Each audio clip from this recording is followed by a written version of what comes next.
Let hold this up。大家好，欢迎来到最新一期 Police Up。今天我们来玩 Storm Collectibles KOF 98版 Terry 拆盒取物，内容物包含 Terry 本体，共计4颗头雕，4束辫子，2件夹克外套，5对替换手型，3件招式特效件与1张背景卡纸。我最早关于 Terry 的印象是 FC 学习机黄色卡带上压录的一款盗版游戏，进入游戏主界面上就看见燃烧着火焰的4个大字饿狼传说，下面还有个当时看不懂的英文单词。进入游戏后有一位可选人物，他红帽红衣牛仔裤，出现在一个会移动的战斗场景，沙漠背景上重复滚动的美国总统山的风景。即便学习机画面粗糙，小学3年级时还是跟同学小伙伴们在这款游戏上度过了无数美好时光。如今回望，这款盗版游戏是劣化移植当时 SNK 当红炸子鸡格斗游戏《饿狼传说 Special》，从选人界面到人物招式，像素级逆向还原。虽然但是饿狼传说这中二风气十足的名字深入我心，直到多年后我依旧用 Neo Geo 模拟器重温饿狼传说游戏作品。系列开山之作《饿狼传说宿命之战》，可选角色只有3名，8位方向，3个按键的手感也算不上多好。然而其充满特色的双线移动系统令人印象深刻，毕竟 IP 第一款游戏的监督正是从卡普空跳槽过来的西山隆志。与传统 2D 格斗游戏单线力回对比，1991年上市初代《饿狼传说》双线移动的模式，有效营造出 XY 轴以上第3条 Z 轴，一口气将纵深感带给了 2D 格斗游戏。对战双方对峙过程中，仿佛围绕一个中心进行旋转走位，通过出招、翻滚、回避3个核心概念来进行双线的切换，从视觉感官上形成了一种伪 3D 的空间感。无论在街机上还是后面移植到 SFC 与 MD 上，画面处理也不影响游戏的新颖性。初代游戏双线系统确实雏形，不过提出这个天才概念的制作人川崎英吉与监督西山隆志却从此开启了饿狼传说在格斗游戏历史上的传说。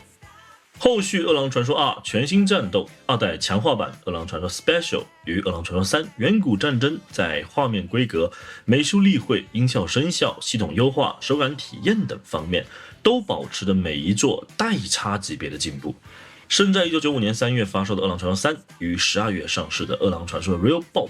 相差不到9个月的时间内，同时并线开发出完全2种体感的游戏风味。不得不说，那个时代的 SNK 的热情与执行力与现在大多数玩家印象中的 SNK 相去甚远。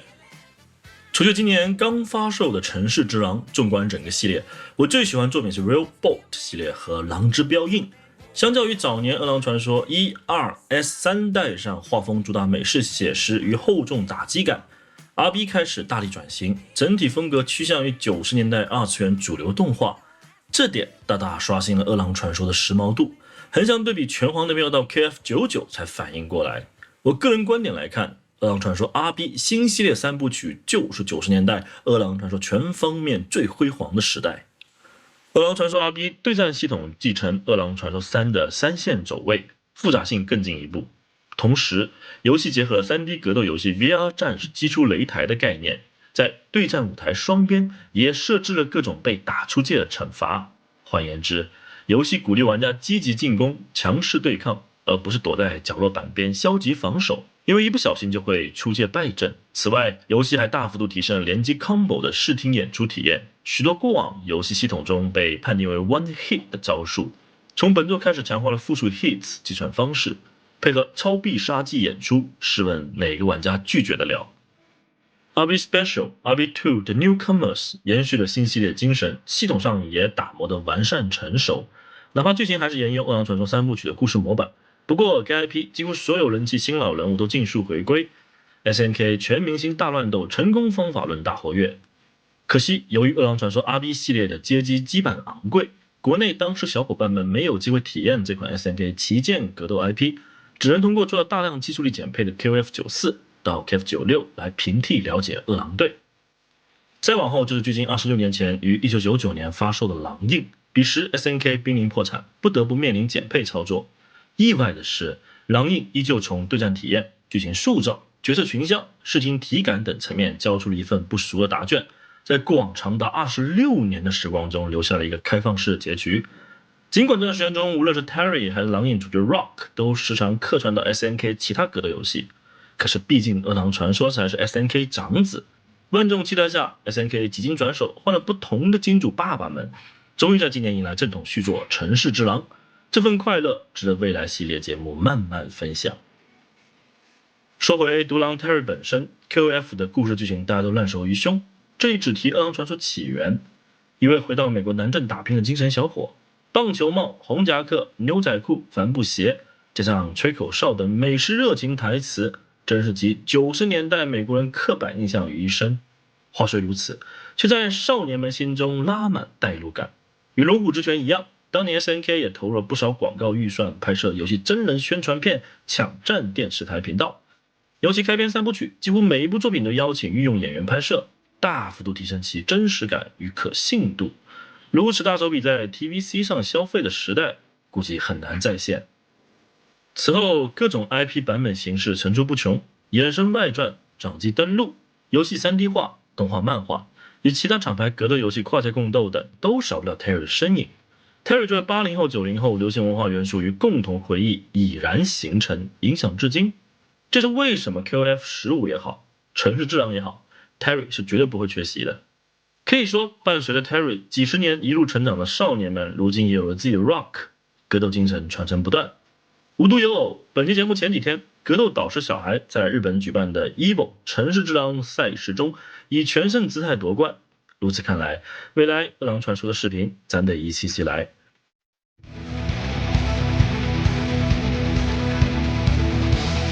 野郎伝説 City of the Ruben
对一款 Storm 早期老商品来说，2025年把玩体验仍不过时，整体的产品理念属于时代感很强的王道设计。换言之，帅气外观、比例修长、可动满意与多数配件是本品的核心竞争力，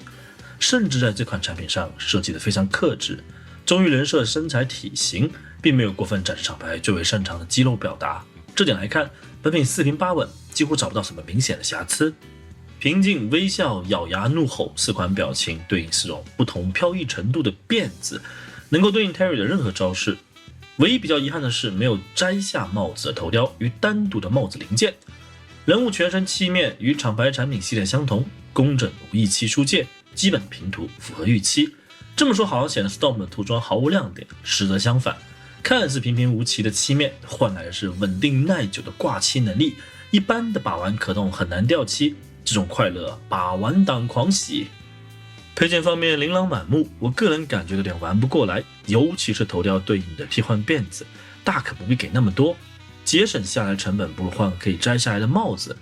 足够的手型、替换的夹克以及3款 Terry 招牌必杀技特效件，十分好玩好用。至于如何玩出亮点，考验的就是玩家的想象力。Terry 招数大开大合，看看关节强度与可动范围是否撑得起来。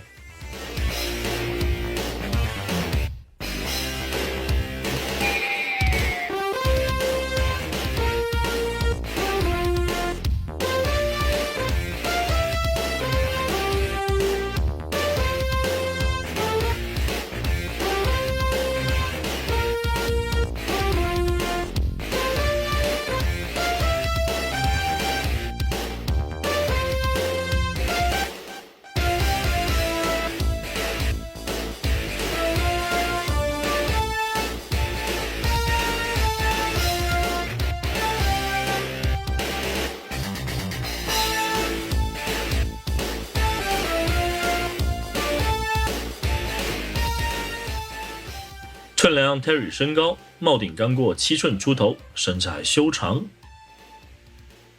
与路径 Storm 其他人物对比，与吞噬版本 Terry 对比。总结来说 ，Storm 的 Terry 玩得满足满意，不仅因为在我入手把玩的时光中，体验常玩常新，本品更是满足了我对 Terry 可动公仔的所有把玩需求，非常对口。无论是造型、比例、可动还是配件，都特别匹配我的审美。尽管算是 Storm 有些年份的老玩具，依旧在我的个人收藏中闪耀着回忆的美好，乃至新游戏体感带来的光辉。假如玩家您跟我一样也是老登口味，本品切勿错过。